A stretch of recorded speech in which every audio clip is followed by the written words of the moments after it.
नमस्कार मंडळी, शुभ सकाळ, जय श्रीराम। आता दुपार झालेली आहे, ब्लॉग लेट चालू झालेला आहे। आता आम्ही आलेलो आहे फायनली कुंभलगडला। इकडे महाराणा प्रताप यांचा जन्म झालेला होता। आता आम्ही थोड्याच वेळात वरती जाऊ, तुम्हाला दाखवतो मी। हे बघा ओव्हरऑल लुक असा आहे।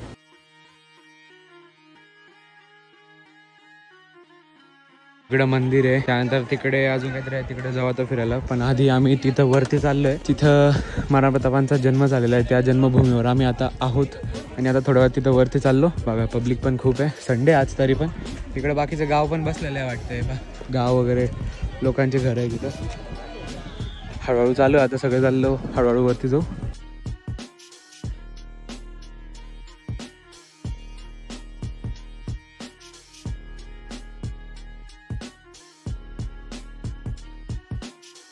फायनली आलो आम्ही वरती। इथे महाराणा प्रतापांचा जन्म झालेला होता। आता लवकरच जाऊ इकडनं वरती। आता त्या साईडने आधी चाललो, तिकडनं मधून एंट्री असेल। पण बाकीचा तुम्ही व्ह्यू बघा, हे बघा किती भारी कन्स्ट्रक्शन आहे बघा।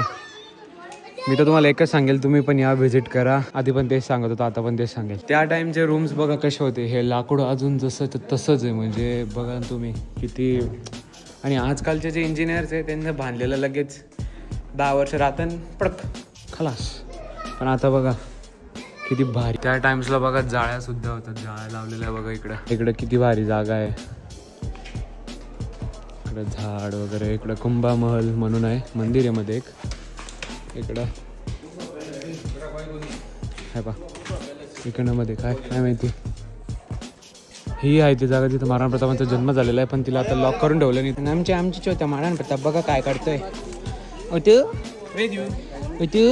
हाय हाय, नुसत्या नड्या कळान मग कुठे भेजा।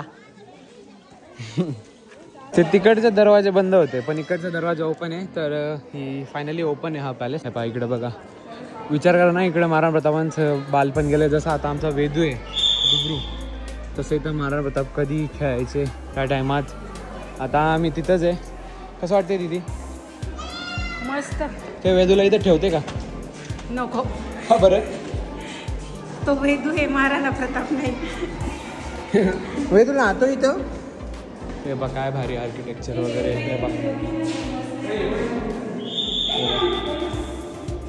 हे त्या टायमाचे रूम्स होते।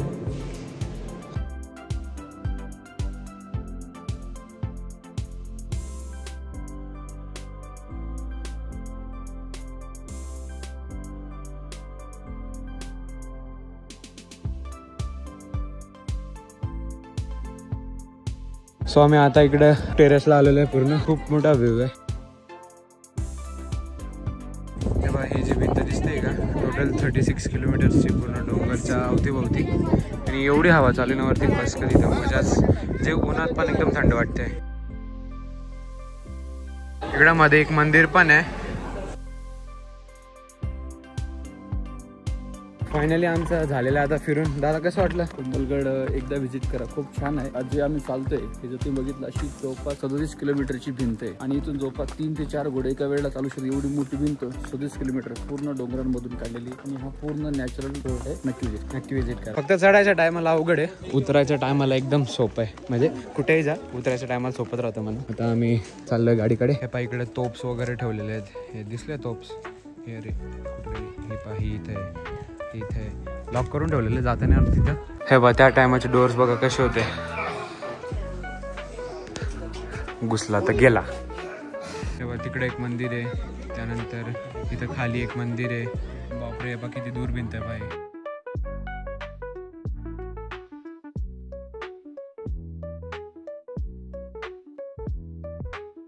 आमच्या वेदूला असं एंटरटेनमेंट करावं लागतं, नाही तर बस मग पँग पँग पँग पँग चालू राहतं।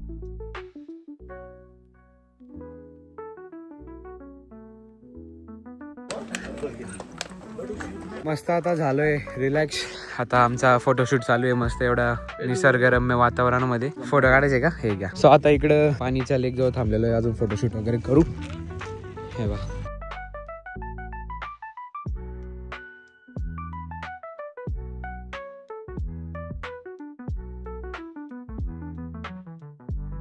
आम्ही आता इकडे एका हॉटेलला थांबलेलो आहे वेदूचं जेवण बनवण्यासाठी। या दीदी तिकडे वेदूचं जेवण बनवते। आता काय माहिती आम्ही कुठे चाललो, कुठेतरी चाललो, पण मला भावाने पण नाही सांगितलं। बहुतेक आम्ही जयपूर चाललो आज।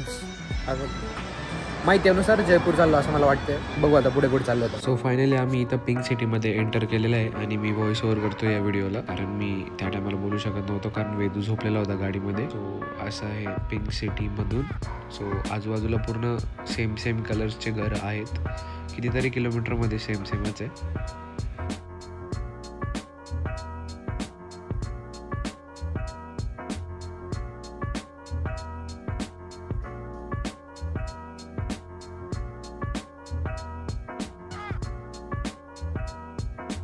सो फायनली कालचा ब्लॉग आज एंड करतोय, कारण मी काल पण लवकर झोपलो. गोळींचा डोस चालू होता, थोडंसं आजारी, थोडी तब्येत बिघडलेली. आणि आता आम्ही आलोय जयपूर द पिंक सिटी. आता तुम्हाला पिंक सिटी फिरवतो, एक नवीन ब्लॉग स्टार्ट करतो. Thank you so much for watching. फक्त तो डब्बा